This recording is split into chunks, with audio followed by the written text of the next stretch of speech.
In this week's episode, we talk about everything diabetes. We chat about how healing is possible and even reversal. We talk about how mindset is everything and how one journal entry changed everything for Simon, and so much more. Welcome to Man Quest Define Meaning, where we help men navigate modern life, find their true purpose, and redefine manhood. I'm your host, James, and each week, inspiring guests share their journeys of overcoming fear, embracing vulnerability, and finding success. From experts to everyday heroes, get practical advice and powerful insights. Struggling with career, relationships, or personal growth? We've got you covered. Join us on Man Quest to Find Meaning. Now, let's dive in. I am not defined by my diabetes. I am not defined by my diabetes. I am defined by my mindset. Good morning, Simon. Tell me more. Hey, strong opening there, James. I've been through quite a journey with my diabetes. And one of the great things about it is that from a very young age, my mother was amazing in that she was always like, you're incredibly independent. You can do anything you want. You're as good as all the other kids and you're going to live a great life. And it got me in a mindset of the diabetes is there. You've got to control it. You've got to look after it, but it's going to follow you. And literally, I have my hands behind my back as I'm doing that. It's got to follow you. And if your mindset's right, you will allow that to happen because you've got to control it. You've got to be on top of it. But if you allow it to take over your life, it will. And you will become a victim, and it becomes a mindset that really will not help you and it won't benefit you at all. And even in my darkest days, and I've had quite a few, James, I've really struggled at points, but I've always said, this will not define me. It will live with me. It'll be part of me, but it's not telling me what to do. But I need to take precautions and I need to be aware that I am a diabetic and that with regard to that, I may need to take additional steps if I'm doing something a little bit crazy. I think with mindset, if we talk on mindset generally, it's so important because if you allow what happens to you to define you, say, for example, you went for a bad situation, a bad breakup, a bad job, and you allow that to define you, then that can have a massive impact on the rest of your life. Whereas if you shift to changing your mindset on it and seeing yourself as the main character, seeing yourself as the main character, that kind of mindset, and suddenly you shift from what the people around you are affecting you to you define yourself. Yeah. Yeah, and it's quite important, like main character, that's a good analogy, like in that you're the driver. You have choice. You can decide what you want to do. You can decide how you want to live.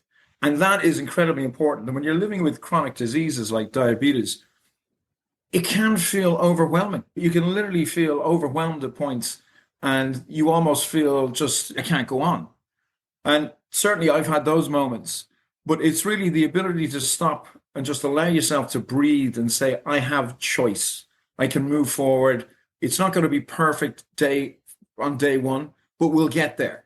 And it's tough living with something like this because it's there 24/7. It is constant. It goes on holidays. It comes to bed with you. It's there when you wake up in the morning. It's there when you're fast asleep. It's constant. And with regard to that, you need to be aware that your mindset is in the right place because if you're not, it really does get on top of you. And once you become a victim and, why me mindset, it's very difficult to shift that. Now, you can shift it, absolutely 100%. And I've been in those dark sort of corners where I've been like, why the hell have I got this? What did I do? Why do I deserve it? But really, it's in those moments that you really tap into that resilience. And diabetics, literally by their nature, will have a lot of resilience because living with this disease, it's tough. And even if, whether you're type 1 or type 2, Type 2, you might just have a diet that you've got to follow, but that's your regime. And literally by living with a regime on a consistent, continual basis, it's a struggle. Now, on my side, I do a minimum 6 injections a day. I used to do 8 or 9 blood tests a day. I now have a continuous glucose monitor. And living with that at times has been a real struggle. So that mindset and that ability to tap into those deep motivations, that sort of, why am I here? What do I want to do? Why am I getting up?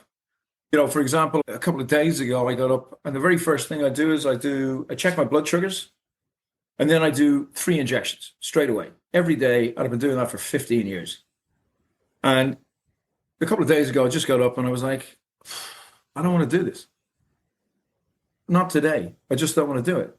And I tapped into those deep motivations and I was like, I want to live a long and healthy life with my wife.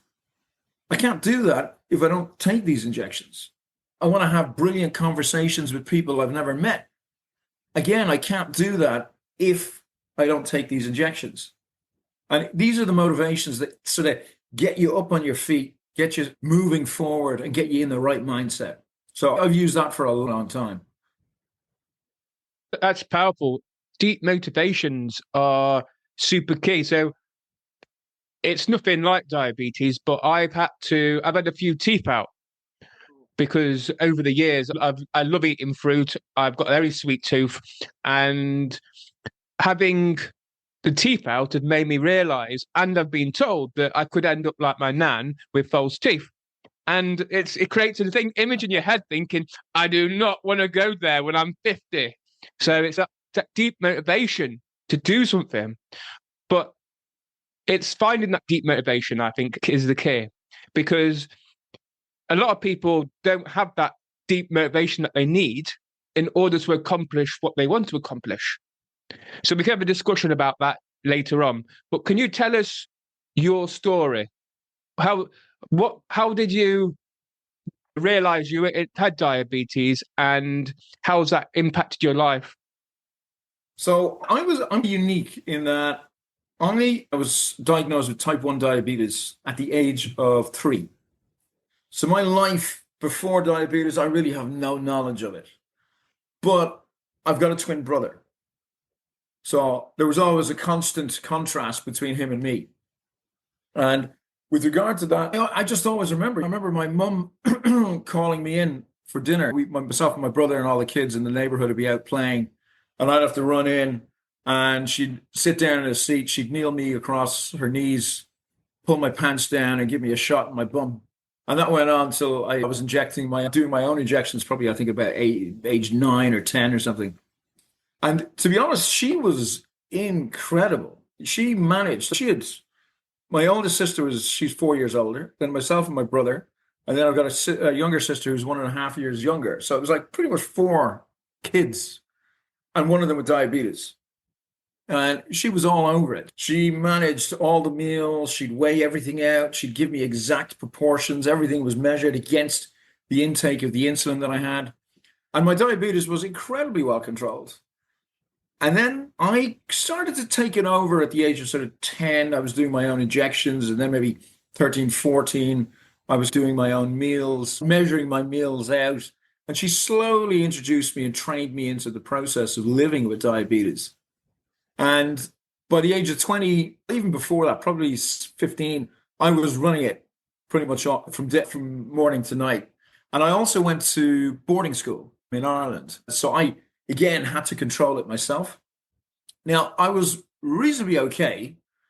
Compared to my gold standard of my mother, I wasn't quite there, but I wasn't bad. And as I grew up and went to university, and then I qualified and became an accountant, but I became an accountant, and I initially did a bit of time in New York, and then came to London. And when I came to London, I think it was about 26, 27.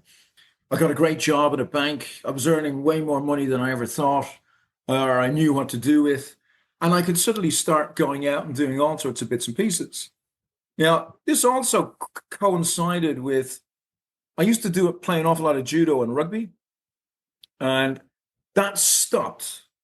Now, I didn't really understand the implication of this at the time. And it's only recently that I have got to get a comprehension around this. But that rugby and the judo, they were amazing venting processes.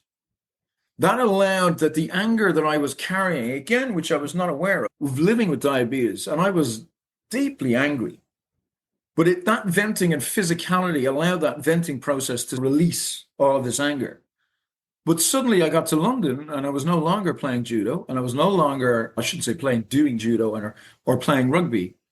And the obvious thing was, let's go out and have a few pints. And it started just a little bit like that, but then it did start to get out of control. And during my late 20s and 30s, I was probably drinking, and I was using that as a coping mechanism. And it was using it really to help me manage my emotional state. Now, I certainly wasn't managing the diabetes at this stage, but I was using that to manage my emotional state. And with regard to that, I continued in that vein. And really what I was doing, which is what a lot of diabetics I've talked to, certainly, you got a problem, stick your head in the sand, don't do blood tests because they're always bad. You don't want to do those because that's just a reminder you're out of control. So you stick your head in the sand and then get yourself a good coping mechanism, whether it's overeating, it's drinking, or whatever else it is. And I was living like that for quite a while. And I would go through emotional turmoil, like where I had to go see the doctor. And I was like, oh, Christ, this is going to be a shambles. When I turn up at the doctor and he'd do these blood tests called a HbA1c, which is a 3-month average blood sugar. And that was really the gold standard. And of course, he'd see that and he'd look at it and he'd go, and I get the nod. And then it was into the parental sort of conversation, like, you just can't continue like this. If you continue like this, is what's going to happen to you. You're going to get liver disease, kidney damage, you're going to get amputations, blindness. And I just sit there and I wanted to eviscerate him, literally. And I just wanted to get the hell out of there as quick as I could. There were little reminders during the year. And then also your blood tests. So every time I did a blood test, sky high. Why? Because I was out of control. It was out of control, and I couldn't tell you why I was out of control. And I really didn't want to know. Stick your head in the sand, forget about it. Have another pint. And that was really where I was living. And I had a red flag moment. So I was getting ready to take part in 2 legs of a round the world yacht race. And I was going from China, Qingdao, across the North Pacific to San Fran, and then San Fran via the Panama Canal to Jamaica. And as I was preparing, I just started doing a little bit of personal grooming, and I started clipping my nails, my fingernails. And I picked one of them up because it just looked a bit weird. And I crushed it into a powder between my fingers. And doing that, I instinctively knew that's not right.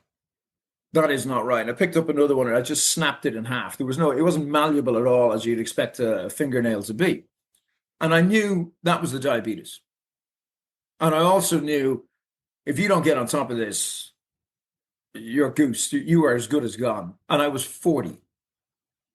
Now, when I went sailing, I talked to my wife, Miriam, who is an amazing researcher. And I said, listen, the current process that I'm involved in with regard to managing my diabetes doesn't work. It just doesn't work. And this wake-up call, I was really quite frightened. And I was quite worried and anxious about what's coming down the track next. And I had no way, I couldn't see a way out. And I needed somebody else. I needed some help. And I said this to my wife. And as I was crossing the North Pacific, I got an email, and she said, I found this doctor in the United States. There's a guy called Dr. Bernstein. He's in upstate New York. He is a type 1 diabetic, and he has a very maverick approach to diabetes. And I booked him in, and we were going to see him for 3 days, where you were going to get retrained. And we're there in August. And I went out to see this guy. I read his book, and it's pretty hardcore. It's pretty heavy going, and actually, I suffer from a bit of ADHD, and trying to absorb some of this message was, it was pretty harsh. So I probably wasn't as prepared as he would have liked me to have been. But I turned up on day one, and en route, I got a sandwich, a big hero sandwich. So hero sandwiches are like New York's. They're just a big sub, and they're great. And I turned up, and he hit me with all the big ones on day one. And he said, "You're starting these as of tomorrow morning." The first one was, instead of doing 3 injections a day, I was now doing a minimum 6. Instead of doing 1 or 2 blood tests every couple of days. Now, to give you the equivalent, that's like driving a car with no steering wheel, right? You haven't got a chance. And he wanted me now to do 8 a day. And then my carbohydrates were gone. I was only going to eat protein and greens, right? Protein and greens, that's it. I'm Irish. I just do meat and potatoes, right? No potatoes. Like, my family's in shock, my parents in shock, my country is in shock, right? You just can't do that, right? And I don't eat vegetables or greens, Jesus. So I had to start eating greens. And then on top of this, he goes, "I need you to record everything." And I just happen to have one here. There's a thing I call a glucograph. And in here, I record everything. I record when I get up, my blood sugar, what insulins I took, what I had for breakfast. Everything gets recorded. Now, I came from a shambles. The only thing that I was constant at was my injections. That was it. Everything else was all over the place. I hadn't recorded a blood test, I don't know, in probably 10 years. And suddenly this changed. I was like, I can't do this. And as he's talking to me, I started to think, this doctor is obviously insane. His regime is insane. And I said to my wife when he went to the toilet, "I'm out of here." And she convinced me to stay. And it's only day 1 to day 3, right? So we're on the train from Mamaroneck, upstate New York, going back into Grand Central. And then we were staying with my sister in Brooklyn. And as we're taking the train down, I just kept saying, "I can't do this. I can't do this. I can't do this. I can't do all these injections. I can't not eat rice, potato, fruits, wheat.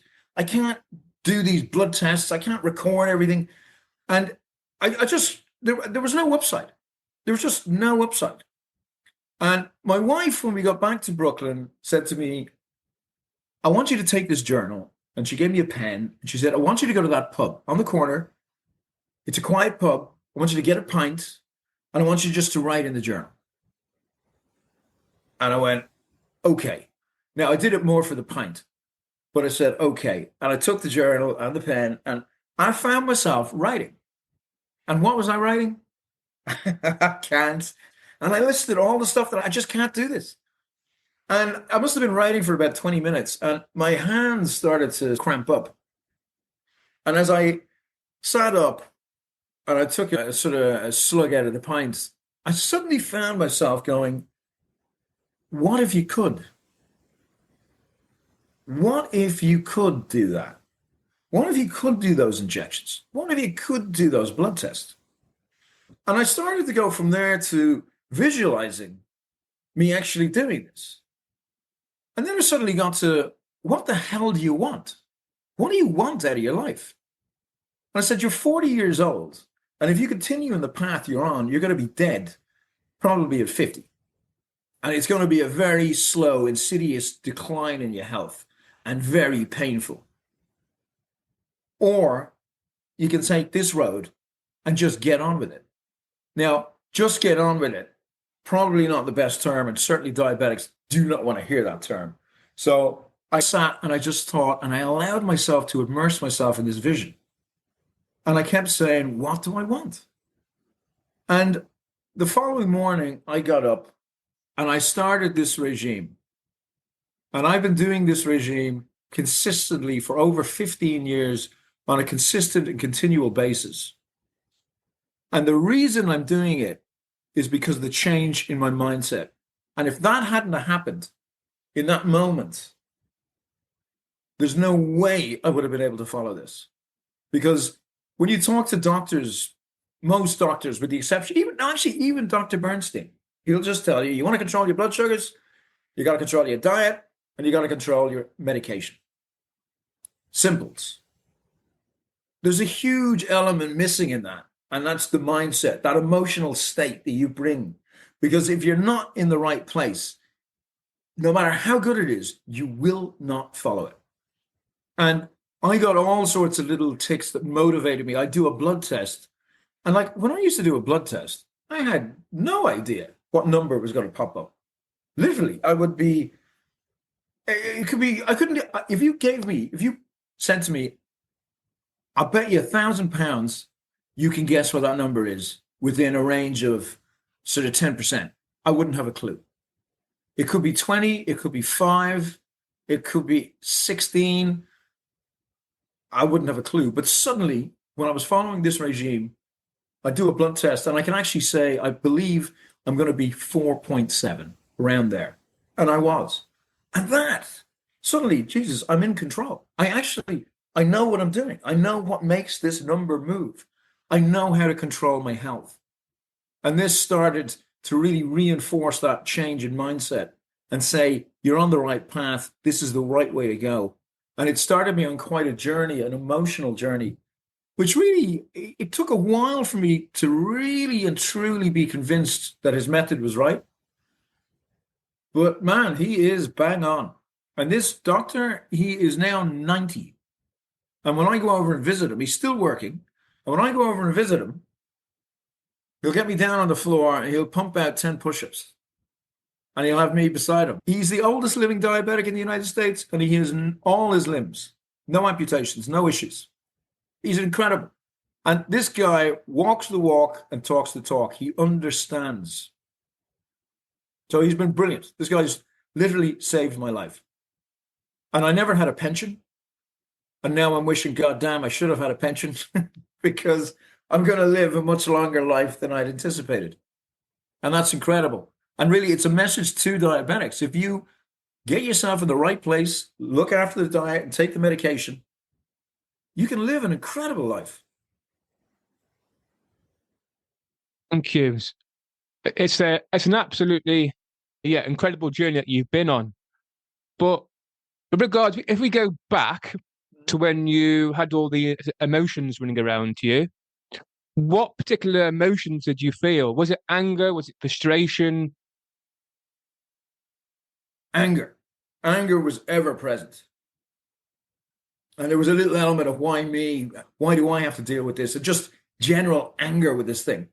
And that played into all sorts. So you'd get like a lot of self-hatred, self-doubt, lack of self-confidence, and the self-loathing.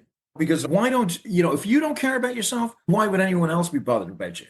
If you're not willing to look after yourself, why should anyone else be bothered taking any sort of care of you? And why are you like this? Why do you not care? Look at everyone else. They're going down the gym, they're doing this, they're doing that. And you're sitting on your backside, you're not even managing your diabetes, you don't even know how to control it. You're worthless. You're not good enough, you're not strong enough. And my God, you get into an emotional spiral. And this would go on probably for about 30 minutes every time I did a blood test. And at the end of it, I was exhausted. And then you'd go, why would you want to do another blood test? Just to reconfirm that your blood sugars are out of control. But you were living with those shadows, and they were ever present all the time. And you use your coping mechanisms really to distance yourself from these emotions. You didn't want to register this. It was just too painful. It was too hard. And lots of diabetics I know, like who I've talked to, go through the same thing. And then there's this constant, because diabetes is insidious. It slowly destroys your cells, and it operates at a cellular level. It's not like it's attacking a muscle or something like that. It's at a cellular level, the lowest level you can get to in your body, and it's damaging your systems. And when it's not just damaging your eyes, it's damaging your kidneys, it's damaging your blood vessels, it's damaging your pancreas. It damages everything. Nothing gets away. And by the time, unfortunately, you got a problem, you probably have lots of problems. And if you haven't got lots of problems, you have a lot of problems that are going to manifest very quickly. That just shows that if there's people out there who are perhaps going through that emotional state at this moment in time, that there is light at the end of the tunnel. And I think that's key. I think that's key, knowing that there's people who have been there and done that and have come out the other side and are living a nice, healthy, long life. Your like I can't tell you like your body is incredible. Your body, the plasticity and elasticity, as I call it, in your body is incredible, right? You can mismanage your diabetes, and if you get on top of it, you decide I'm going to change, and you get on top of it, you can reverse damage that's already been done. Now, doctors will tell you that can happen, but my doctor in the US said this can happen, and you will find, as I did when I used to go for eye checks, you'll find that they'll suddenly go, how did this happen? You seem better than you were, but our teachings have told us that once you've done damage to the eye, that's it. It doesn't reverse, but it does. And what would happen is I'd go see one of the ophthalmologists, then he'd call his boss, and he'd have a look, and then he'd call his boss, and then eventually I'd end up with the head of the department, and they'd go, this is very strange. How did this happen? And I go, this is because I control my diabetes. And in controlling it, you change your body. And your body is an incredible variable. It's constantly adapting. And if you feed it the right nutrients and you look after it with the insulin that I have to take, or just the medication, maybe metformin for type 2s, you can change your life. And you can live an incredibly long and healthy life. But don't con yourself. If you're not looking after it, you will pay a price at some point. And that is because the disease is so slow and insidious, people think they're getting away with it. And really, when COVID kicked in, one of the biggest groups that were affected were type 2 diabetics who got wiped out. And a lot of them got wiped out because they thought they were getting away with it. And suddenly COVID came along and it just gave them enough of a push to knock them off. And unfortunately, a lot of them passed away. And yeah, so it's in your head, you can convince yourself, I'm all right. Maybe I got a little bit of tingling in my feet. That's neuropathy. Or I got a little bit of this or blurred vision. It'll be all right. They're the telltale signs. This is where you need to start pulling back and saying, what do I want? Where am I going with this? It's a powerful mindset shift yourself. You say you've had, so the deep motivation, the resilience, the fact that you shifted from I can't do that to what if I can? And I think it's not just people with diabetes here, it's anybody, whether it's man or woman, having that mindset shift from I can't to I can change everything. Massively. Massively. And it's interesting. Like I do, as we met with the PSA, the Professional Speaking Association, I do a lot of talks on diabetes, and I talk about that mindset shift. And it's what I find quite interesting is I'll have people who are attending with friends who are diabetics, and they'll come up to me afterwards and go, wow, that strategy that you have is incredible, because I could use that to get a promotion in work, or I could use that to potentially ask somebody out on a date who have struggled with, or I'm going to do a 5K, as well as diabetics grabbing a hold of this strategy and going, I'm going to take this and I'm going to move forward with it, and I'm going to change my mindset.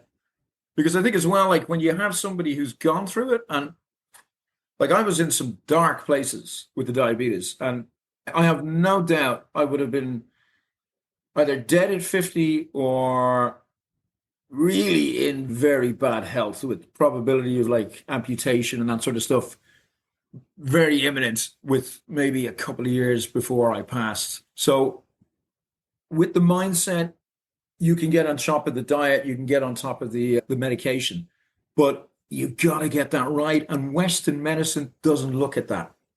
There's nowhere I can find anywhere to help me with that mindset change. And really, I wasn't even aware of it. And I'll put my hand up. Diabetics are amazing at hiding emotions, right? We take emotions and we stick them in a box and stuff them so far back in the deepest recesses of our mind, and we presume they'll never reappear. And sometimes in my workshops, I'll joke and I'll say, in Ireland, we don't have emotions. They just don't exist. They're not allowed to exist. And if you start talking emotionally, you can get arrested. So you don't deal with anything emotional. And it's funny, as I say that, people all over resonate. And I've had people all over the globe saying it's not just the Irish. I'm French, I'm Jamaican, I'm African. So everybody resonates because there's an element you got to kind of man up, or you got to be the alpha male, the Mm. alpha female. So you just can't, just push it away. And that is very dangerous because you can sit on that. And when you sit on it, you're causing your body huge amounts of damage. And it's almost, I'd love to say, I will say, go out and get somebody to talk to, get a therapist, get a counselor. They're not going to be diabetic specialists, but at least talk to them because Mm. you need to get that stuff out. And a great example for me with that was when I went to see this doctor in the US, he said to me, one of the biggest things you're going to find is I'm going to put you on a thyroid medication. Now, in the UK, they would have said to me, your thyroid medication is kind of normal, so you don't need it. And what he'd suggested is that actually the band for measuring normal range of thyroid is probably too wide and it should be narrowed. And if it is narrowed, diabetics would fall outside of the normal range. So he started me off on T3 medication for thyroid. And it was like, as soon as I started, it was almost like my brain had hopped into, it had jumped out of some battered up Ford Escort and jumped into a Ferrari. My mind was so much sharper and much more alert. And in work, the change in work was phenomenal. I got 2 promotions very quickly as a result of this. I was just so much sharper. And initially I thought this was amazing. And I suddenly then got incredibly angry. How the hell did nobody tell me about this?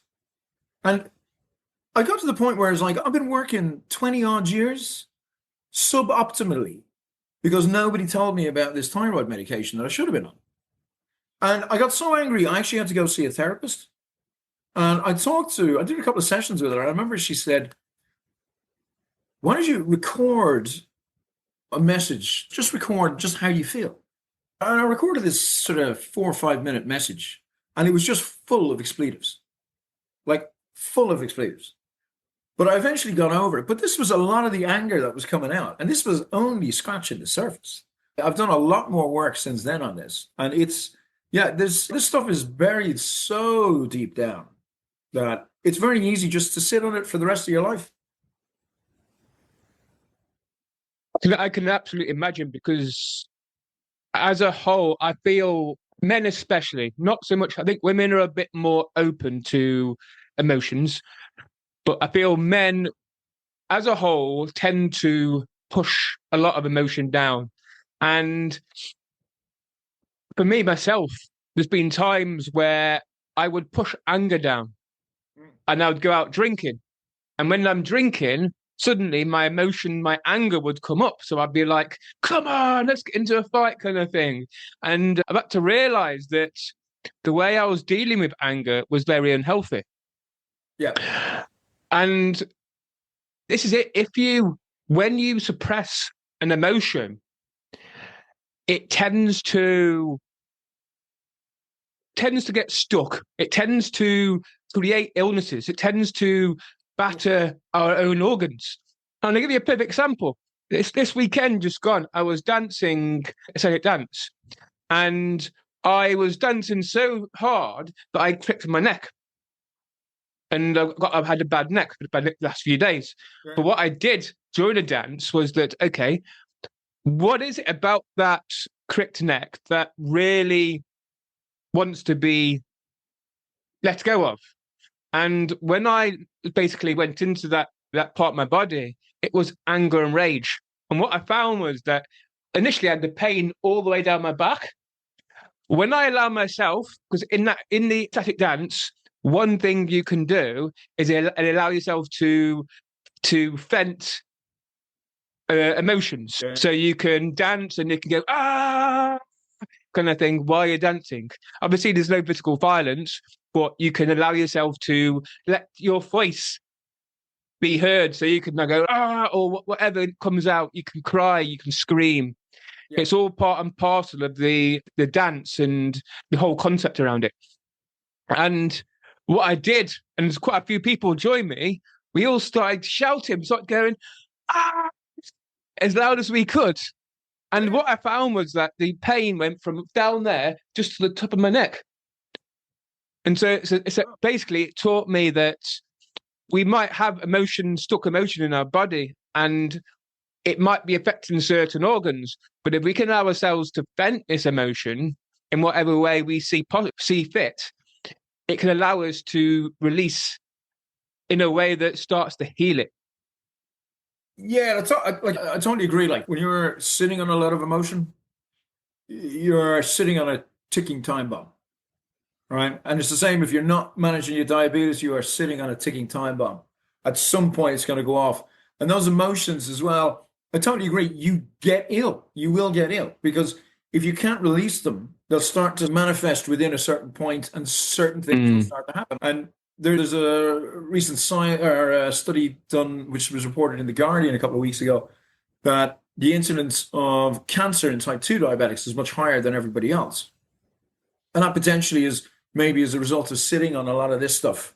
But I can't say with any certainty by any stretch on that. But I do a lot of, should I say, my wife is a practitioner of a thing called Jinshin Jitsu, which uses flows in the body, and it talks about locks. You've got 26 locks, I think it is, in the body. And that if these locks are open, everything flows and everything's good and the energy's good. But if they're blocked, you'll start to feel a little bit ill or maybe a little bit stressed or a little bit this. And if you don't unblock it after you get that initial sort of flag, you'll get another slightly stronger flag that might indicate that you're getting a bit of pain now. And then if you don't do anything with that, it'll just start getting bigger and bigger until something goes wrong. So I completely agree with that. You can't sit on this stuff. You've got to let it out. And screaming is a great way of dancing. Absolutely. Fantastic way to do that. And it's really like whatever works. I do a lot of climbing, and it's funny. You might turn up at a wall or you might turn up at a crag, and you can feel like there's a lot of emotion. And if you climb with that emotion, it comes out. You'll see it. You will climb like crap. And you've got to actually sit down and literally let it go. Just let I do meditation quite a bit. And my meditation might only be 5 or 6 minutes. That's it. But I'll do it a couple of times a day. And that has a big impact. And it just lets things out. It allows me to breathe. So over the years, especially since the mindset shift, how has that shaped your identity, but not just as a patient, but maybe within relationships, within your purpose, within work? Oh, first of all, if we're talking about relationships, I have to give my wife a gold medal for sticking with me for 20 odd years. Probably prior to me seeing that doctor at the age of 40, I was an angry individual and I drank too much. And especially with diabetes, especially with sort of type 1s and type 2s can have it as well, where you can get low blood sugars. And in theory, you can collapse. So effectively, like for all intents and purposes, I might have collapsed from a low blood sugar, but I just look like I'm drunk. So I'd go out and she has no idea where I am, when I'm coming back. Will I come back? Is she going to get a call from an ambulance?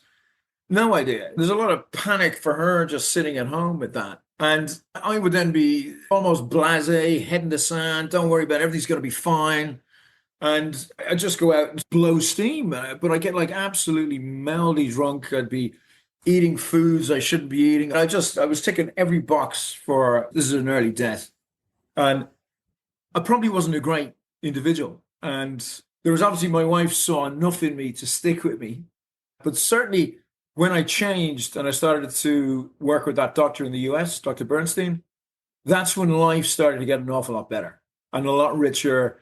And I felt far more empowered as an individual and as a diabetic and far more responsible for what I was doing and the impact it had on other people and just a much nicer and more loving individual. And as a patient, prior to that, it was always I go to Guy's Hospital and they'd get the HbA1c and then they go, Simon, this is not good enough. This is not good enough. You have to change. If you don't change, you'll die. Next. Whereas now I go in and I say things and I'm like, no, that's wrong. And I don't agree with you because I have such an in-depth knowledge of diabetes. And I can quite frequently find myself, I go in for a 15-minute meeting And then I might have 2 or 3 doctors invited into the meeting to have conversations and get my view on various bits and pieces. So it's changed a lot. And it's certainly the NHS, I have to say, it's a phenomenal organization. And it really, what it does every day that it gets up is truly incredible. And especially with the diabetics. But if I could give them unlimited resources, I'd love them to see every patient every 3 months. I'd love them to deal with the emotional side to really help diabetics along. But what they do at the moment is really, truly incredible. And they deserve full credit for what they do. And yeah, so as a patient, I'm probably a much nicer guy. It's much quicker to deal with me because they get my HbA1c and they go, wow, that's amazing. Off you go. And we'll see you in 12 months. So on that front, I'm a much better guy. And as an individual, just with my wife and my family and my friends, I'm just a much more relaxed guy. And really the key thing is that I'm actually at peace with my diabetes. And I can't emphasize how big that is, but to say that I'm at peace is huge from where I came from. So it was almost like I was in the trenches fighting a war, a really dirty, bloody battle. And now I feel like I'm on the beach, relaxed. I'm not ordering a cocktail as much as I'd like to. Let's just have a glass of water. What are the non-negotiables in your daily life that help you to stay grounded, healthy, and connected to your body? So, good, yeah, very good question. So one of the things I do is I have a sort of ritual I do in the morning, and I get up and I do a little bit of meditation, and I set intentions. Now, the very first thing I have to do is check a blood test. So literally, I'll grab my mobile. I have a continuous glucose monitor, and I'll immediately check what's my blood sugar, which I'm doing right now, just in case, and it's perfect. So I'll do that, and I do 3 injections. Now, if I'm having a bit of a moment, and I just, you know what, I'm just enough. I let myself breathe, and I'll go outside. I've got a balcony here, and I'll stand out in the balcony and just breathe and just let myself relax and look how grateful you are for everything you've got, and then you get on it. But I'll set intentions every day. Today's going to be a good day, and you're going to control your diabetes. You're going to eat well, and you're going to take your injections. And then, with regard to anything and everything that I do, you'll always find me with a backpack or a small satchel. In there, I've got my injections, all my insulin. I'll have a bottle of Lucozade, and I'll have any medication that I need.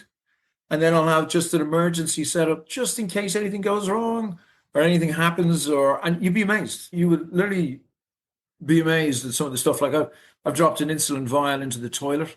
Like literally, I wasn't on the toilet, but I was to the side of the toilet, hit a shelf, bounced off a radiator, hit the seat, and then went into the bowl. And you're like, really? What are the chances? So you always have 2. And then if you've only got the one that you're down to, then you always leave it at home. So there's a process. You become incredibly resourceful and very resilient. But it's always make sure I've got that satchel, make sure it's got all the ticks. So I need the Lucozade, I need this, I need that. And set the intentions. Setting the intentions is a great way to start the day. And it just means you're in a positive mindset and away you go. Because obviously that's about different ways in which you can create the routines. What are the non-negotiables you've had to do for the last 15 years? So really, so the diet I'm on is incredibly strict. So I stick to it. Quite frequently, if you'd invite me around for dinner, just a suggestion, just throwing that out there, James. But if you did invite me around for dinner, I'm more than likely going to bring my own dinner. Or I'm going to tell you this is what I'm going to do, and I'll bring a weighing scales because I need to weigh it out if I'm eating your stuff. So the non-negotiables are really the rules that I need to live by as a diabetic. Now, as I said, our diabetics are quite resourceful, so we can, if we have to change the rules a little bit. So maybe I don't have lunch, or maybe I don't have lunch at 1, I have it at 4, and then I won't have dinner. It's flexible, but within that, you've got to stick rigidly to the rules. So if I have lunch, it's basically 2 1/3 cups of green veg, 171 grams of protein, 5 units of insulin. That's the number. Now, if I can't get 171 grams, I know that for every 28.3 grams less, I take half a unit less insulin. or alternatively, if it's a bit more. So you've got to stick with these rules and you cannot bend them. And I know that sounds like really rigid, but the thing is, if you start, and again, it's like it's a little insidious track. So you start going to the gym in January, you start off, you do really well, you get up in the morning and you go to the gym, and then the following kind of morning you do it, and then the third morning, and then I'll just sleep a little bit longer, and then suddenly it's gone. And you've got to be very cognizant of that with the diabetes as well, because it's very easy to slip. And if you allow new synapses in your brain to connect, where you say, it's okay, don't worry about that, you can get away with that, you'll be fine. You start to train your mind to say, you can get a little more relaxed and a little easier with this. So my non-negotiables is you stick like a rock to this. But sometimes you just can't, you've got to bend in certain ways, and that's all right, but that's the outlier. What you do on a given day, you focus and you just continue with that. And to the extent, like I used to generally bring my food into work, which prior to that, I'd never done. I'd always just gone out, got a sandwich or a burger or whatever the hell. And I brought it in rigidly. And then what I did was I found out restaurants that worked for me. So if they were if they did burgers, and I knew it was a 6-ounce burger, which is 171 grams, perfect. I'll have that burger, no bun, no tomato, no onion, and some coleslaw on the side. And they charged me the same price, which was fine. I don't mind. But that works. So it ticks the boxes. So rigidly, you have to follow that. And they are non-negotiables. So for somebody who's perhaps on this path of becoming a bit more rigid with their non-negotiables, obviously, when you're trying to do something like that, it's hard work and it requires a lot of focus and motivation. For those people who perhaps haven't quite got the motivation yet, what do you say to them? So regarding the motivation, this is where these are the sort of guys I want in my workshops. And really, I talk about I mentioned the HbA1c, which is a blood test. And my strategy is called the A1c, which is a derivative of that. And the first key step around that is A for awaken. And that, again, is where you're trying to tap into those deep motivations. And it's like, really, what do you care? What's your driver? What do you love in life? And let's get into that. And it doesn't matter what it is, but certainly when I started that process when I was in New York, and I continued for probably a week or two after that, but it was I was coming up with stuff like, I want to sail across the Atlantic. I want to climb a mountain. I want to have brilliant conversations with brilliant people who I may not because I'm dead. I want to be able to I want to walk across the UK. I want to really have a brilliant and enriching and vibrant life with my wife. I want to spend as much time with my kids. And when you start to tap into these deep motivations, you'll start to get, this is why they want to look after this. That's what they've got to write down, because in doing that exercise, you create the foundation. And that foundation needs to be strong, because inevitably storms will come in and you're going to get tested. And that's just life. Life happens. And if you have a strong foundation, when those problems occur, you will be able to stand strong and face them front. And I almost would, in the workshops, we'd talk about, I want you to write a statement after you've written down all of these things. This is why you want to look after it. Get me one big, clear statement. And I want you to stick it on your wardrobe. I want it on the front door. I want it on the mirror. I want it in your kitchen. And I want you to look at it and remind yourself, this is why you're doing this. And very quickly, what you tend to find is it becomes just part of you.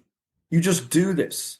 And it becomes effectively, when it gets to that point, that's your non-negotiable. And then we talk about A1C, and then a little bit of poetic license. I'm Irish. We have a lot of poets, so a little poetic license.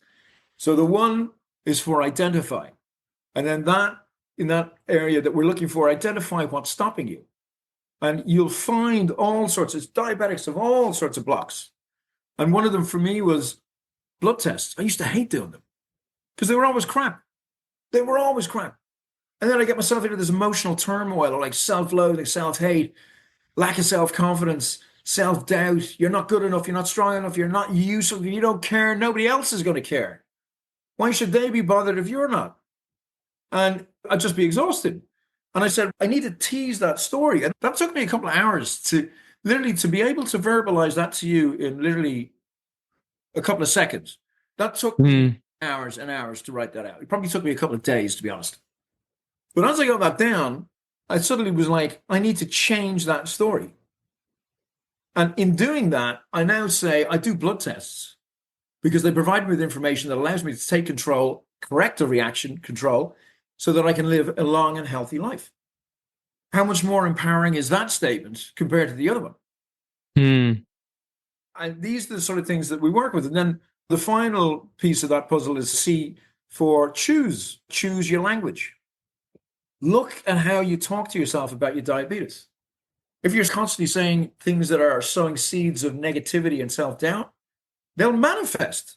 And there's studies on this. Joe Dispenza does huge conferences on literally, if you think poorly, it'll manifest in your body. So if you're going like, I just can't control my blood sugars, trust me, you won't be able to control your blood sugars. I'll never get on top of this. That'll happen too. But if you start saying sort of stuff like, I do these blood tests because it gives me information that allows me to take corrective action if required, these are positive things. So it's also looking at how you speak to yourself internally and externally, how you speak with people and also to yourself. I'm a bit of a rambler. I think it's an Irish thing. You just talk to yourself. The wife is slowly getting used to it over 20 years. But also how people talk to you as a diabetic. Because you've got to, your subconscious, you've got to manage that like with two little guards at the front of it. Because when people say things like, oh my God, it's so hard, I don't know how you do it, your subconscious just hears it's hard. If people are saying to you, oh, I could never do that, you're amazing, it'll pick up, I could never do that. You've got to be incredibly careful with what people are saying to you. And I used to get a lot of people who would say to me, when I started this regime with my doctor, and they go, are you still on that crazy diet? And I was like, I probably don't really want to be hearing that all the time. So what I started saying to people is, that's the lifestyle I embrace now.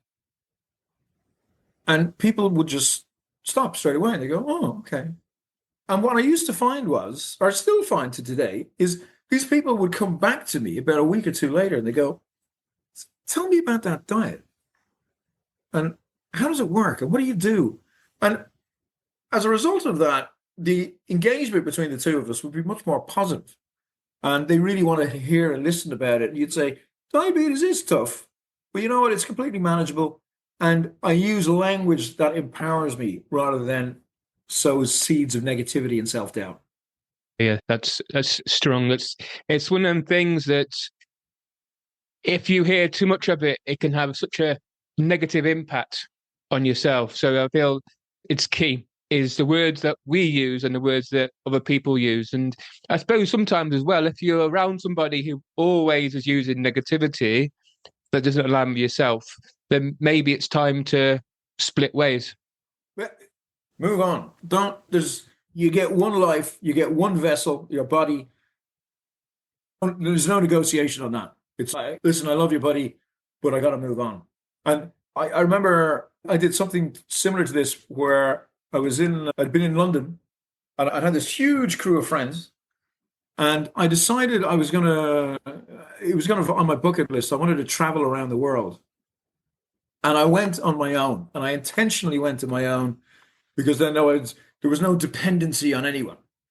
And I took all my diabetic stuff with me and I set off and off I went. And this was prior now to me meeting that doctor in the US.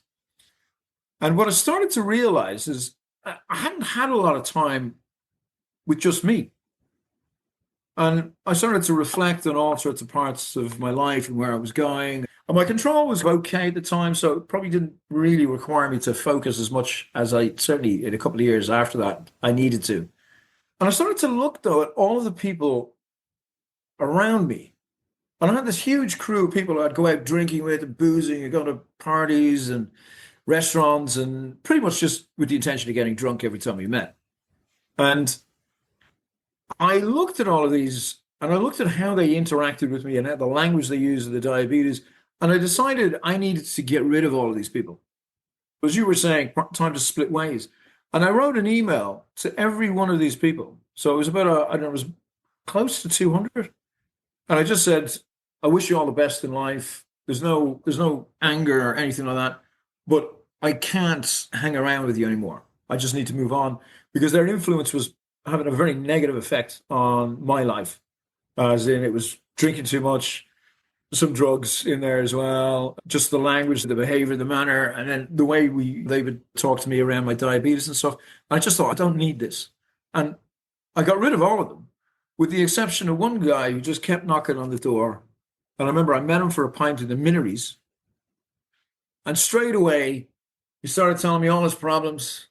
And then he started talking about, God damn, you and your diabetes, that stuff, it's cheese, I don't know how you do it. And I remember I had half a pint. And then I said, listen, I got to go. And I left him and I never saw him again. And that was the best thing I ever did. And that bit of advice you were saying, part ways, absolutely. As a diabetic, you've got enough on your plate. And if you've got somebody bringing a load of negativity, get them out of there. For the people who want to know more about yourself, and do you have any contact details, and what do you actually teach people? What do you offer? You contact me. I'm building my website at the moment. I'm running a little bit behind schedule. I put my hands up. So I'm building my website at the moment, but you can contact me on simondiabetestakecontrol.com. And I can share that link with you as well if you want to. You can put it up on the screen. Yeah. And then I can also give a QR code if anyone wants to contact me on LinkedIn and just tell me you're reaching out, you're interested in diabetes, and you'd like to know more about the workshop. Absolutely. And then the workshop itself, we deal with an awful lot of stuff in there. The workshop itself will be 2 mornings, and there are 5 broad brushstrokes.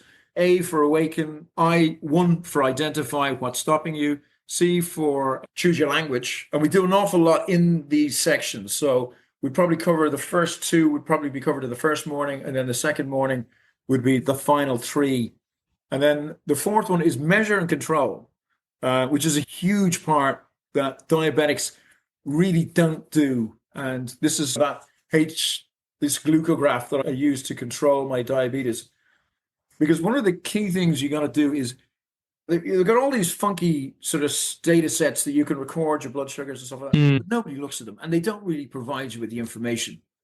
And it's like running a business. There are very important measurements that you got to take in running a business. And if you're not doing that, it's more than likely going to collapse. It's the same with the diabetes. You've got to record this stuff. So I do a whole section of measure and record. And then I just talk about the earth, moon, and the stars. It's get up there, get out, get active, get moving. And I've done a lot of stuff. I've been sledging with dogs in the Arctic for 3 weeks. I've been out in the Himalayas doing Mount Everest. I haven't climbed Mount Everest, should I say. Sorry, doing Everest Base Camp and doing some climbing. I've sailed across the North Pacific. And you can do anything as a diabetic. Your life is as rich as everybody else's. And if you come in it with the right mindset, the world's your oyster. Go grab it. Thank you very much, Simon. Yeah, my pleasure.